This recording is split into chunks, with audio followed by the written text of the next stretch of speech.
mes frères et mes sœurs, à l'émission Le Verset du jour. Aujourd'hui, le verset du jour que je vais prendre dans la parole de Dieu, le verset que Dieu a mis dans mon cœur, se trouve dans le livre de Genèse 28, 13. Et nous lisons la parole au nom du Père, du Fils et du Saint-Esprit. Et la parole est ainsi: la terre sur laquelle tu es couché, je te la donnerai à toi et à ta postérité. Alléluia.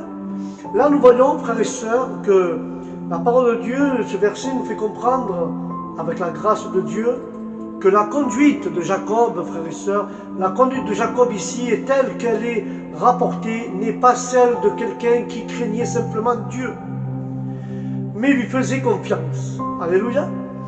Mais maintenant, en difficulté, obligé de fuir, il ne s'attendait pas à ce que Dieu lui fasse demeurer en sécurité. Et il pouvait se coucher et dormir en plein air, la tête sur une pierre.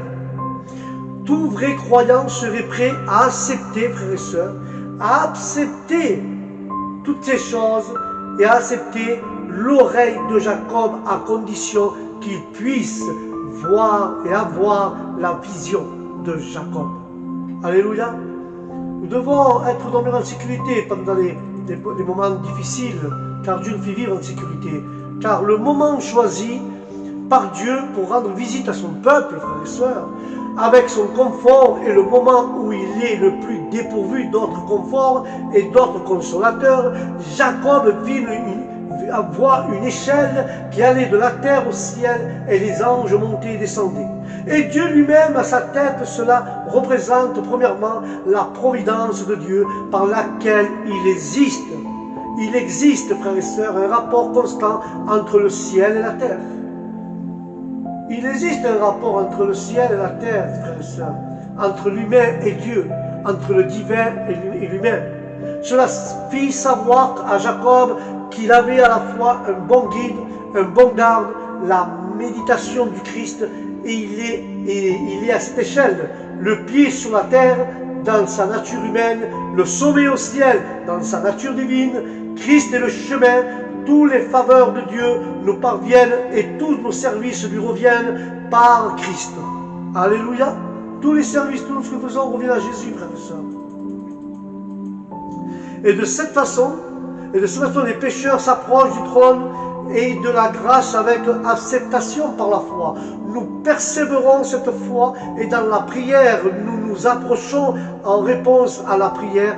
Nous recevons toutes les bénédictions nécessaires de la providence et de la grâce.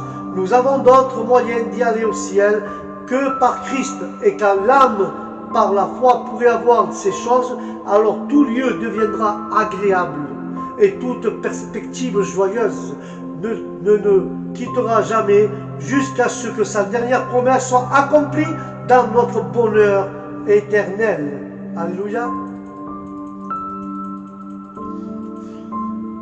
La gloire est à Dieu. Il parlait, frères et sœurs, confortablement, il parlait du haut de l'échelle. Toutes les bonnes nouvelles que nous recevrons du ciel nous viennent par Jésus-Christ. Car le Messie devait venir de Jacob. Christ est la grande bénédiction du monde. Tous qui sont bénis en lui, et chaque membre d'aucune famille n'est exclu de la bénédiction en lui, sauf ceux qui exécutent eux-mêmes. Jacob devait craindre le danger de son frère Ésaü, mais Dieu promet de le garder. Il avait un long voyage devant lui vers un pays inconnu, mais voici, je suis avec toi, et Dieu promet de le ramener dans son pays. Alléluia. Dieu lui promet de le ramener dans son pays, frères et sœurs. Quelle grandeur, notre Seigneur. Mais voici que je suis avec toi, Dieu. Je te promets de te ramener dans ce pays. Il semblait abandonné de tous ses amis, mais Dieu lui donne cette assurance: je ne te quitterai pas. Celui que Dieu aime ne le quitte jamais, frères et sœurs. Aucune promesse ne peut être un objet d'interprétation particulière, car elle n'appartient pas à un seul croyant, mais elle s'adresse à tous qui croient. Si par la foi, vous pouvez vous appuyer sur une promesse, mon frère, y trouverez du repos. Elle vous appartient, cette promesse. Jacob prit possession du lieu où il arriva et passa la nuit pour se reposer, en entendant tout le long de ses membres épuisés, tout seulement des pierres pour qu'il puisse reposer sa tête. Il était bien loin, frères et sœurs, et de s'imaginer qu'il était entré ainsi en sa possession d'un pays qui pourtant le cas, il vit dans son rêve, et cette merveilleuse échelle qui est pour les vrais croyants unit la terre aux cieux. Il est certain que le lieu où cette échelle reposait devrait appartenir au patriarche, sinon comment aurait-elle pu atteindre cette voie divine? Alléluia. Je vais conclure avec cela. Pour ce qui concerne toutes les promesses de Dieu, c'est en Jésus-Christ qu'il est le oui, il est l'amen, puisque Christ nous appartient et toute promesse est aussi nôtre. Si seulement nous acceptons de nous appuyer sur elle, dans le repos de la foi, venez vous qui êtes fatigués, prenez les paroles du Seigneur comme l'oreiller, reposez en paix et ne rêvez que de lui, car Jésus est votre échelle, l'échelle de la lumière qui vous relie au ciel. Voyez les anges monter et descendre en lui pour aller et venir de votre âme à votre Dieu. Ayez l'assurance de la promesse et votre propre partage venant de Dieu. Ne regardez pas comme un usurpateur de vous octroyer comme étant annoncé spécialement vous. Et c'est pour vous. Cette promesse que Dieu a faite est seulement pour les croyants. Cette promesse est pour celui qui croit, avec la foi, qui croit que la promesse nous appartient. Prends-la avec la foi et repose en paix dans l'échelle que Dieu a posée, dans sa parole. Car c'est la parole qui te donne la paix.